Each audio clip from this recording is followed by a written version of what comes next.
Terry. So I suggest we get started. And I think Peter might have got caught up into a committee meeting. So good morning to everybody. Wonderful to see you all. And on behalf of Peter, welcome to our all call. We've got some interesting information for you today. We have with us, of course, our trustee, past area president, Barry. Welcome, Barry. Great to see you as always. I know you've been exceptionally busy in Bahamas. We're driving the COVID efforts forward, so we really do appreciate your time being here today. I'm going to talk a little later about day 2 of the board meeting. I unfortunately missed day 1 of the recent board meeting. We had a minor tropical storm that turned into a minor hurricane come through Cayman. So unfortunately, even in Cayman on that day, we were without power. So I was unable to attend, but I will be reporting on day 2, and there's some interesting things happened there.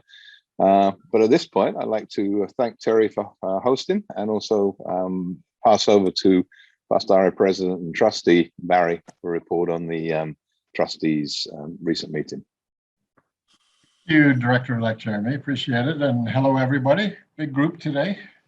Want to do a couple things, just a couple of brief notes from the trustee meeting, and then really want to talk about Afghanistan. I think you've all received the summary, but I really want to go through some of that to make sure everybody appreciates where we are and doesn't allow ourselves to get frustrated by it. Trustees had our meeting in August. We continued talking about our finances and our grants, et cetera. Really got a lot of good things going on. I mean, looking at some of the summaries, $46 million in grants just for COVID-19 projects, which I think is extraordinary.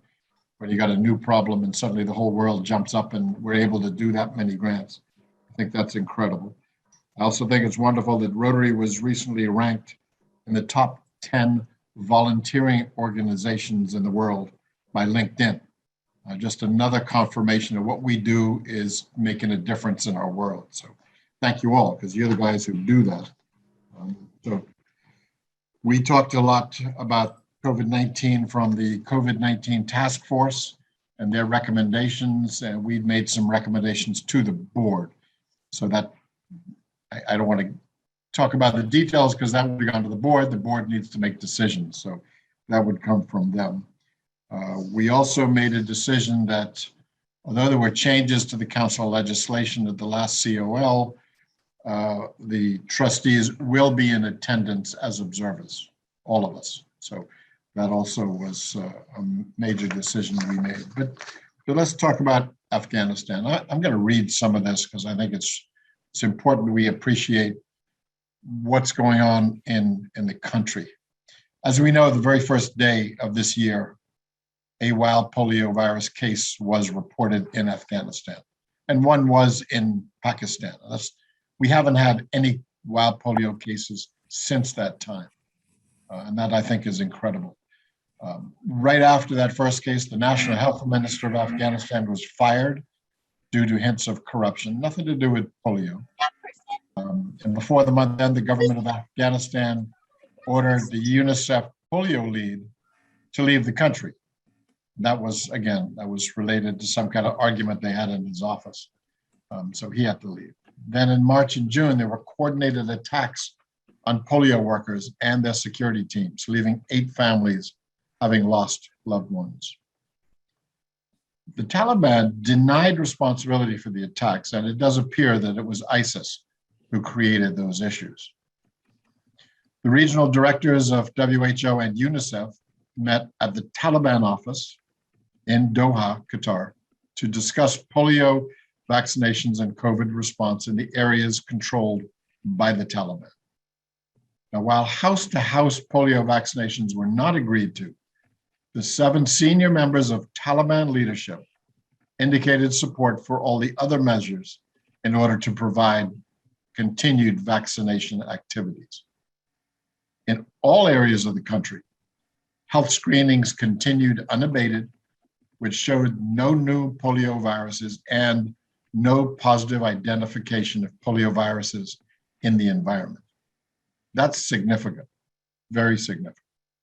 In a Zoom call of polio partnership leaders the week of the 17th of August, the global WHO polio director noted that Afghanistan has one of the best programs for polio surveillance in the world. And it was not finding polio anywhere. Again, significant information.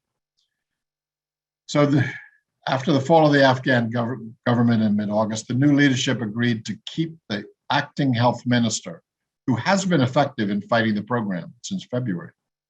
Taliban leaders have visited the national and regional polio offices and pledged their support for the polio eradication program. On the 23rd of August, Rotary-sponsored roadside vaccination hut provided vaccinations to children under 5, with local Taliban providing the security for them. That's, again, significant factors that we may not appreciate. Rotary only has 35 members in Afghanistan. I think they're absolutely incredible what they do to have got us to this point. They inspire all of us. We're now working with the new leaders in Afghanistan. Rotary funds only WHO and UNICEF. Remember, we don't give funds to governments. We give it to UNICEF and WHO. That's also an important factor. We monitor their spending very closely so we know it goes to the right places. And finally, we have never been closer to eradicating polio in Afghanistan. And we will continue to work with the Afghani people and our partners to finish what we began 35 years ago. So while we all have concerns about what's happening in Afghanistan on many different levels, on the polio front, we feel we're in a good position. We've achieved much, and we are working with the leaders to continue that to happening. And while we don't know long-term how that's going to pan out, we at least have a commitment, and they are showing up to give us security. So I think there's a lot of potential that this will continue, and we will see the end of polio in Pakistan and Afghanistan. So keep praying for all of our friends in Afghanistan, all they're going through. It's not easy, but Rotary continues to do our job around the world and really make a difference. And just, I continue to be proud to be a Rotarian. So I thank you all for what you do to continue to make this happen. And thank you for listening this morning. Thank you, Jeremy. Thanks, Barry. Great news. So thanks for delivering that to us. What a start to Tuesday morning. Was it Wednesday? Tuesday morning. I understand that Director Peter has joined us now. Peter, welcome. Great to see you. And so let's pass over to you to take it from here. Thanks, Jeremy, and thanks, Barry, and thank you all. My apologies for being a little late. I was on another quite important Zoom call. Rotary and the Rotary Foundation Committee restructuring. We've been on for the last hour and a half. So again, my apologies. So thank you for joining us. Good to see so many on the call. I see 134, which is phenomenal. So I want to just report briefly on board meeting which took place last week. Over 2 days, we met virtually for about 3 hours each morning. On day one, I guess the most interesting aspect was a report on the COVID-19 task force delivered by Anne-Marie Kimball. Some of you may know Anne-Marie. She is an epidemiologist, a public health official with an amazing background. She's a Rotarian. She's a member of a Rotary Club out in the state of Washington. She is the vice chair of Rotary's COVID-19 task force, which is chaired by past Rotary International President Ravi Ravindran. And this committee is a very active committee. It's meeting every 2 weeks. Initially, when the committee was first established, it consisted of the president-elect, and one other on the board side, and the trustee chair, the trustee vice chair, and one other trustee on the trustee side. It was more of a policy formation committee. But as of the 1st of July, that has now morphed into an implementation committee. As I said, chaired by Ravi, vice chaired by Anne-Marie, and there are 7 other members, all of whom are public health officials of some significance, Rotarians around the world. So it's a very high-powered, very technically oriented committee. They're meeting every 2 weeks. They're monitoring the COVID situation in the world. They're advising both the trustees and the directors. There are 2 advisors to the committee. One is Mike McGovern, one is Pat Merriweather, who's an incoming director and a public health expert from the Chicago area. And we were given a very full report by Anne-Marie on the status of COVID and her recommendations regarding how Rotarians should approach this terrible situation. She also focused fairly heavily on upcoming summits of our zones in Naples, the neighboring zones in Chattanooga, and the California zones, or the Texas zones rather, that are coming up next weekend.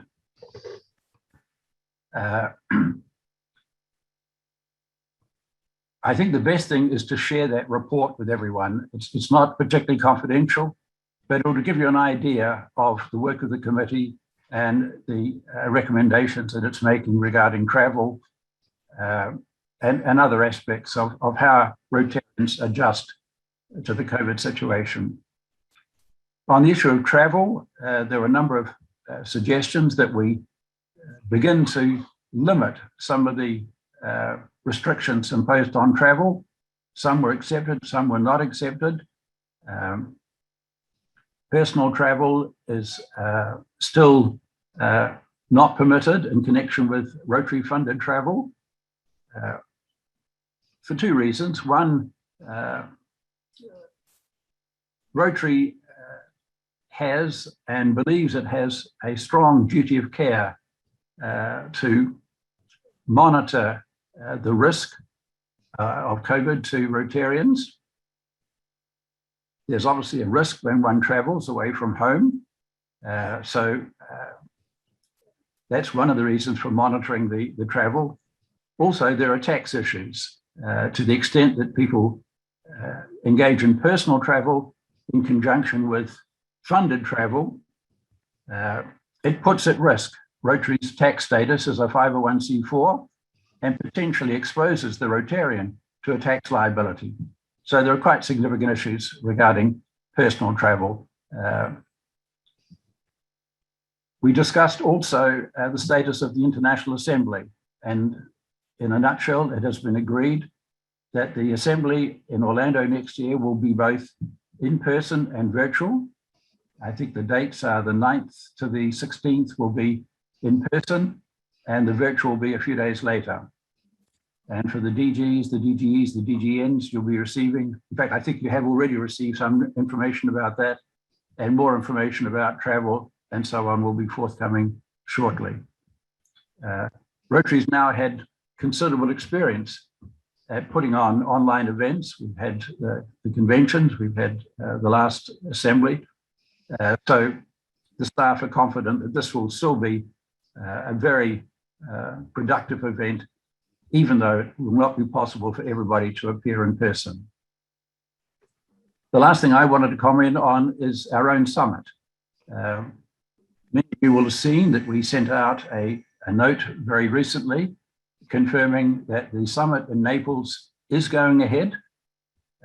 We have taken every possible precaution that we can think of to make sure that it is safe for those who attend.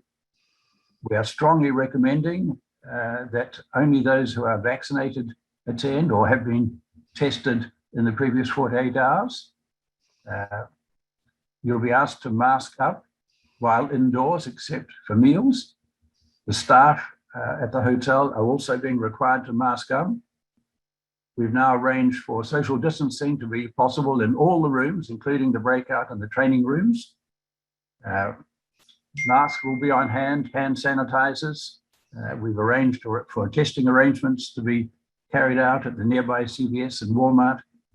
We've tried to think of every possible step we can take. We've taken advice from Anne-Marie Kimball, who's Rotary's, as I said, Rotary's main COVID-19 technical advisor. We're following the CDC guidelines. We're all hopeful that the Delta variant will peak in the next week or two and will begin to decline. But subject to that, we think we've got a very safe environment. There are various conventions that are taking place over the next few weeks at the hotel. There's no sign that those conventions or those meetings are being cancelled. The hotel is confident that they can work with us to provide a safe environment. So at this stage, it's full steam ahead, but we understand that everybody has their own comfort level. If you're feeling sick, if you are sick, or if you really feel that this is not the right thing for you to be doing at this time, then please do not come. There's no requirement that you come. It's a voluntary thing. Everybody should make a decision for themselves. I'm happy to answer any other questions that we may have either now or later, but that's where we stand on the summit. And that's all I want to report from day one of the board meeting. And now I'll hand it over to Jeremy to talk about the matters that were discussed at day two of the board meeting. Thanks, Jeremy. Thanks, Peter. Yeah, I'll be coming out, as some others would in the Caribbean, from our COVID-free bubbles for the first time to attend the Zone Summit. So I can't say it's without some trepidation, but I can say that trepidation is overcome by the excitement and enthusiasm we have for seeing all of you again, or many of you again, face to face or behind masks in the case that may be. But we're definitely looking forward to it, and I know it will be a productive and enjoyable event, Peter. I know your team has put a tremendous amount of work together in making that happen to date. So we're definitely looking forward to what they'll be delivering for us. So thanks for that summary. As I said a little earlier, unfortunately, I was unable to make day one of the board meetings. We had Tropical Storm Ida come through that turned into a bit of a hurricane. And by the way, I'm sorry, I should say Tropical Storm Grace. And by the way, I wanted to just to recognize those who were hit yesterday by Hurricane Ida in the New Orleans and Louisiana area. I've seen some photographs come out of that, and it was a tough storm, and our thoughts and our prayers and best wishes are with them, and I'm sure we'll be there to help them with their recovery. As far as day two of the board meeting was concerned, it started off mainly administrative matters that were primarily internal, so I won't go into a lot of detail on those. Peter touched on a few of them earlier. We did receive the communication from the trustees, as Barry alluded to, and they were generally accepted by the board. On in particular was the advice and strong encouragement that all Rotarians and Rotaractors get vaccinated if possible. And the statement went on to say from the trustees that they should encourage all Rotarians and Rotaractors traveling for Rotary to wear masks in public settings, and in particular during the use of any form of public transportation, especially in indoor gatherings. So obviously all good common sense and reinforced by Anne-Marie Kimball's report. The more interesting part of the meeting, from my perspective, started when we got into the discussion topics area. And there were three areas that were discussed in detail, and I'll touch on those now. The first one was one of a number of initiatives that Registered National President Shaker has brought to the table for the current year. And of course, those initiatives include Each One Bring One, which is essential if we're going to, within our zones, reverse the challenging membership trends we're seeing and go back into the positive. Rotary Days of Service and presidential conferences are obviously two of the others. But the one that was focused on during this meeting was the Empowering Girls one. I know we've heard about that in the past. That's very cool. And Director Elizabeth Yusevich once again gave a presentation to the board of the progress with that. So just to reinforce some of the comments she made, the reason for the initiative is that, as we know, girls across the world face significant challenges. A couple of examples here. 60 million girls globally have no access to basic education. 500 million women and girls lack adequate facilities for menstrual hygiene. And those are things that we can help change. So there's the opportunity for Rotary clubs worldwide, our clubs, to engage in service projects that focus on the needs of the girls, including health and wellness, education attainment, safety and well-being, and economic development. And I know from our experiences in Haiti just how important these are in developing countries as well. I have a picture ingrained in my head of our experiences there of young girls at the age of 10 to 14 carrying heavy 5-gallon containers of water in bare feet, 30 minutes from their home, having to go to a well to get that water because they can't get the water elsewhere. And those circumstances just make me realize how important this initiative is. So how can clubs participate? Well, by engaging in a project that addresses the needs of girls and enhances the quality of their lives, as we're doing in Hand Wash in Haiti. Implementing a current club project through the lens of empowering girls. So taking something you're doing already and looking at it through the lens of empowering girls in your communities. And of course, using our resources, our Rotary resources, such as action groups, Peace Fellows, and the Foundation Cadre to develop and implement whatever project we're working on. But most importantly, let's measure and monitor the impact the project is having in our communities on the ground. That impact measurement is absolutely so key to understanding if we're getting a good return on our investment. And then let's not stop there. Let's tell the story of the project we're doing in our communities on social media, Rotary Showcase, and wherever else we can shout about the great work that we're doing. So we have a number of ambassadors globally that have been appointed by the directors, and they are zone ambassadors. And within our zones, I just want to call out and recognize the ambassadors and their assistants. Zone 33, it's past District Governor Dawn Rochelle, ably assisted by Clenise Platt and Anna Patel. And in Zone 34, it's PDG Tina Fishlin, who's assisted by PDG Cindy Dora. So any questions on how to structure those projects and those programs within your clubs, reach out to Dawn and Tina or their assistants, and I'm sure they'll be able to help and guide you in the right direction. But I just want to thank them for their commitment in that regard as well. The second item on the agenda that was quite interesting was that President Shaker called for an update on My Rotary. Now, I know all of us use computers all the time, and I know many of us have challenges with some aspects of My Rotary. And there was a presentation that was to be done in terms of an update on what's being done to fix these challenges. And I have to say it was somewhat gratifying to see RA President Shaker take a pretty tough stance with the Rotary team, internal team, in relation to what he wanted to see. And we understand these things take time. We understand that these things are works in progress often, but his message was pretty clear. Come back to me when you fixed it. And so that, I think, is encouraging from the perspective of what we're going to be seeing in terms of how intuitive and how functional My Rotary becomes as it moves forward. So watch this space. We'll update on that as it goes. And of course, hopefully your user experiences will become better. And last but not least, there was discussion over two of the challenging events and situations that are occurring globally. And Barry touched in detail on the situation in Afghanistan. And that was discussed and recognized at board level. And obviously the heartfelt best wishes from the board and support from the Rotary board went out to the people of Afghanistan, in particular Rotarians and Polio ambassadors on the ground there. And I won't go into any more detail on that. But in addition to that, there was also comment made and support extended to the people of Haiti for the unfortunate circumstances relating to the earthquake that happened a couple of weeks ago there. We're very lucky today to be joined by past District Governor Haresh Ramchandani from District 7020 of my district, who chairs the Haiti Disaster Response Force on the ground in District 7020. So if I may, I'd like to pass over to you, Haresh, if you could give us a quick update on what's going on there and Rotary's response. Thank you, Jeremy. Thank you so much. And good morning, everyone. A little over 2 weeks ago, the devastating earthquake hit Haiti. And fortunately or unfortunately, our district has had a lot of experiences with the disaster. So we went into high gear immediately and brought the team together to see what we could do to help. And a number of things have been done.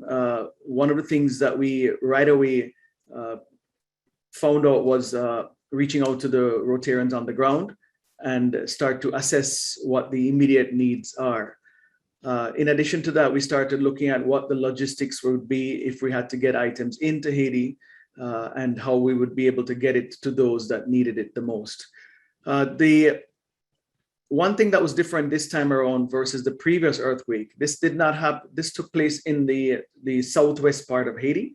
It didn't take place in the capital. So one of the benefits is that there's more access to be able to get items in and to be able to get it to some of the areas, and not all, because some areas have actually been cut off.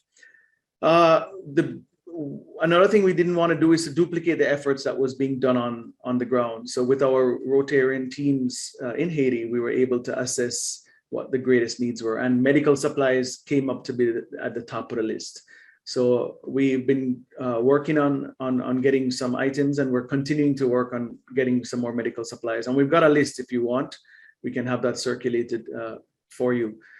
But that was the immediate need. Now we're also going to look at how we can move into more medium and long-term sustainable rebuilding efforts, which is, as you know, where Rotary's true strength lies. We're really not first responders, but as human beings, we always want to help out. And because of our Rotarian network on the ground in Haiti, we felt we could respond immediately at that point in time.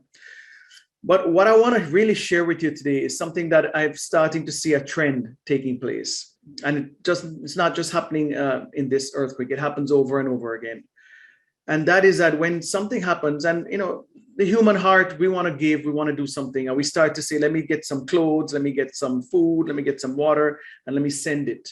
The problem is it does a few things which are not so good. One of them is that by sending items, you, in fact, in this particular case, are starting to kill the local economy.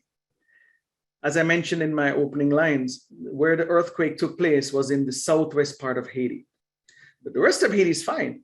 What's been affected is about 1.6 million people out of officially 10, 11 million, potentially 13 million people. A little over 12% have really been affected. But the rest of Haiti, even with their challenges, there's an economy that is continuously churning.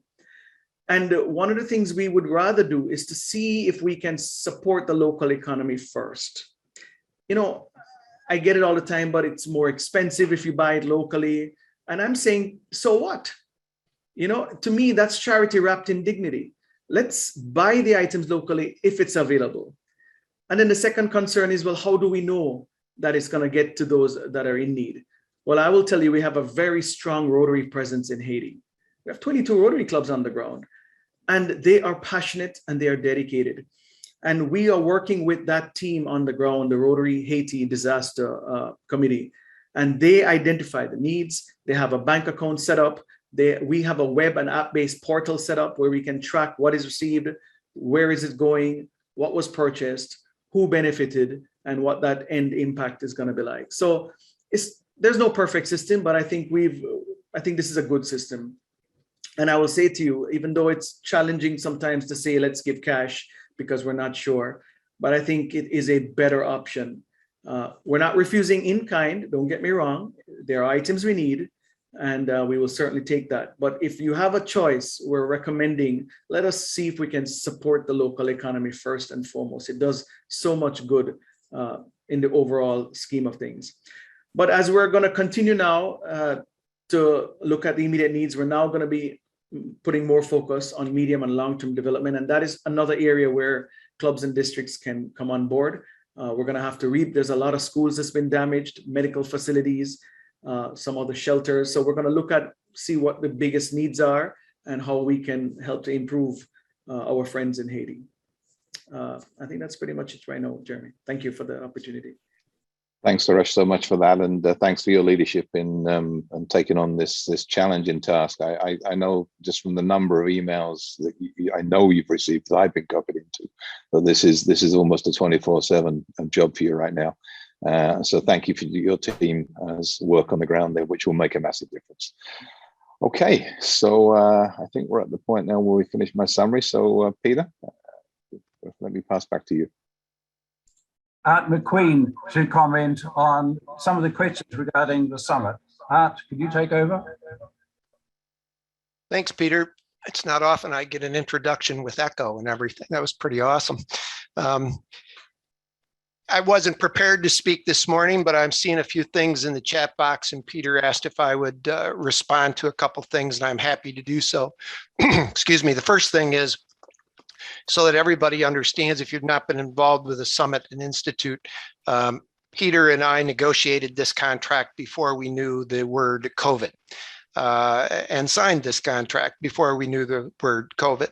Then we planned for this institute when we thought COVID was on the serious decline. And then the Delta variant has popped up and it's created a bigger caseload. Each of us in our two zones have some interesting leadership, and I'm not going to talk politics, but we are approaching this differently. And if you were spending any time in Florida, you wouldn't know we had a COVID outbreak, frankly, unless you had to go to the hospital. And the hospitals are filled with unvaccinated people, from my understanding. At this point in time, the question on hybrid came up. At any given time, we have 9 rooms meeting. We do not have equipment and are hesitant to make any kind of an investment to make that work because we hope we won't do this after this year. We hoped it before. I apologize. Like I said, I didn't know I was going to, my phone's ringing. Yes, we will be able to Zoom or project speakers that were planned for the general session. What you will see will be what is projected on one of our screens. So if that speaker happens to be projecting a PowerPoint at that point in time, you'll see their PowerPoint. If our camera is on the speaker, you'll see the speaker. Is it perfect? No, it's what we can offer. And from a general session, it's what we can do. The other thing that we've been considering as we go through this process is that next year's class of governors will have never met each other if they don't see each other in Naples. They'll never have been in the same room together.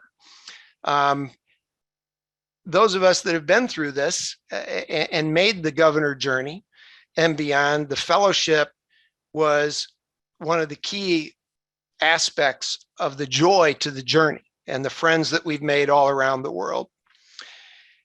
That said, as Peter said, we've made some great strides and some room changes right up to this very minute. We're still negotiating some room changes into some very large rooms for some very small quantities of people so that we can offer spacing.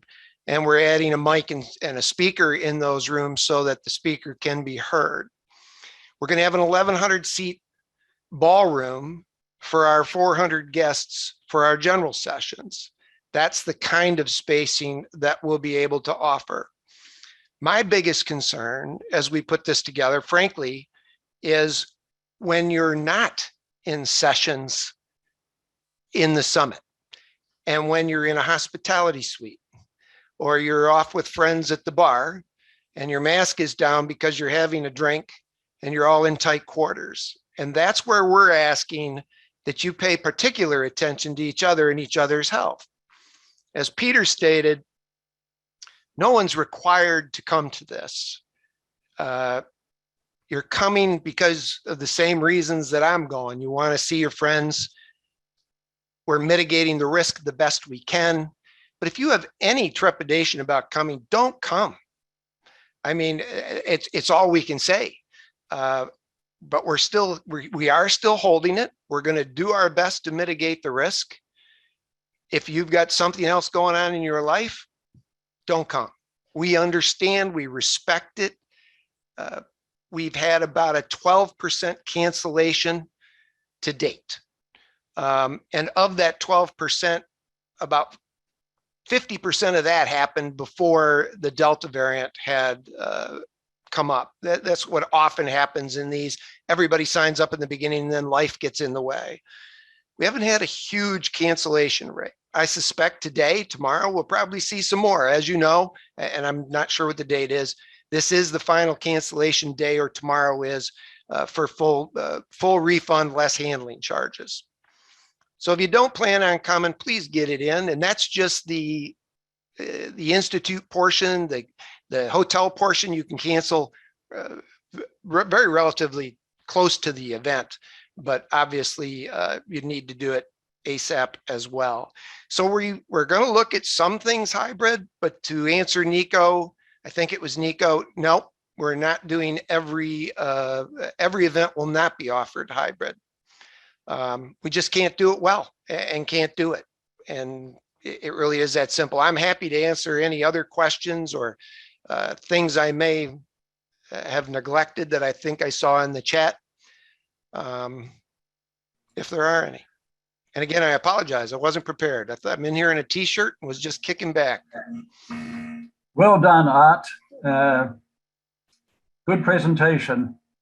So we're coming to the end of our time, but we still have an opportunity for questions. Barry is still on the call, Jeremy. If anybody has any questions, not just about the summit, but about any aspect of Rotary, anything that you've heard, this is a wonderful opportunity to raise it now. Peter, if I might answer one more that I see Barry Gaynor posted in here regarding the cancellation deadline. Barry, the other interesting part about this process is the accelerated needs of the property's hosting.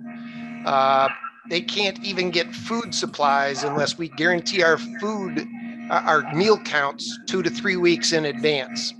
And that's why the cancellation deadline is where it's at. What Peter was alluding to, this property is doing this. There's an upcoming district conference in this property. It's not this weekend, but the following weekend. And then there's 2 events that have encompassed 2 of the surrounding hotels.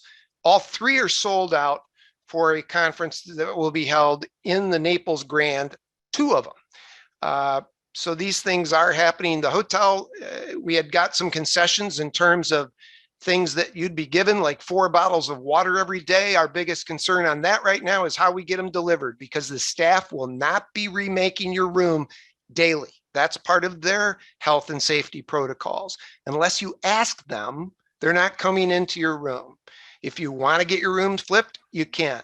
If you need more towels, all you got to do is ask. But they're not automatically going to be coming into rooms on a daily basis. And we did publish a link to some of their other health and safety protocols that they are utilizing as well. Just one question about the COL training. Rotary has made arrangements for COL training to be carried out virtually.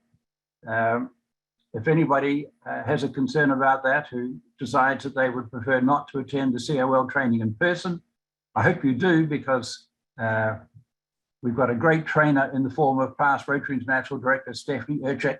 You couldn't wish to have a better trainer. But if you feel uncomfortable about attending in person for the COL training, Rotary will be making opportunities available for virtual training. I think it's at the end of November, early December, and I can get information for you regarding that after the call. Any other comments or questions?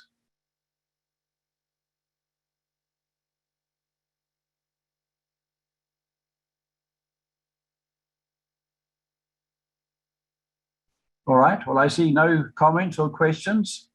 Thank you all for joining us today. I hope you found this useful. We'll do this again. The next board meeting is in mid-October, so we'll have another all call towards the end of October. The trustees will also be meeting. We are hoping that the board meeting will take place in Evanston. At this stage, I would give that around a 50-50 chance. Barry, I don't know whether you think the odds are greater than that. The staff have not yet come back to Evanston. They won't be coming back until early October. I did see a comment in the chat about delays in getting things done out of Evanston. Please be patient. Everybody is still working from home. It's not as easy to get meetings and process requests for grants and so on from home. The staff have done an amazing job over the last 18 months, but do be patient as we and they work through this unique situation. Barry. Yeah, just want to make sure everybody is aware, we are very fortunate to have the chairman of the trustees, John Germ, with us. He might have some inside information on whether we're coming in person or not.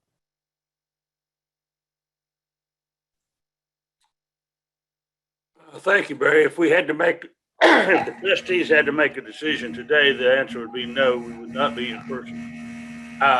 There's no cafeteria food. The hotel is only doing every other day as far as the room cleanliness and stuff. So there's a lot of questions that still have to be answered.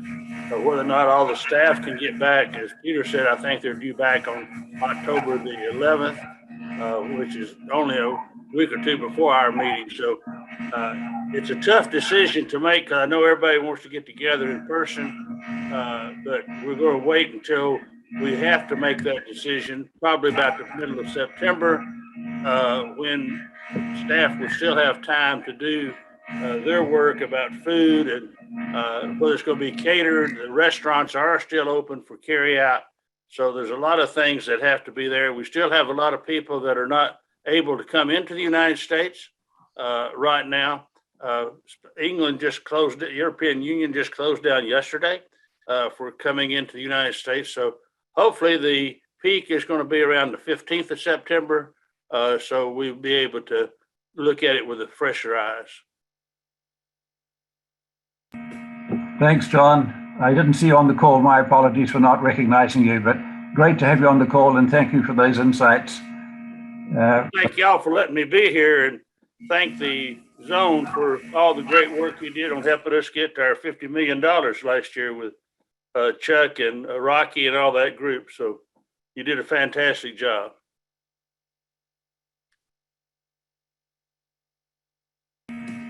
Any other comments or questions? Otherwise, we'll call it a day.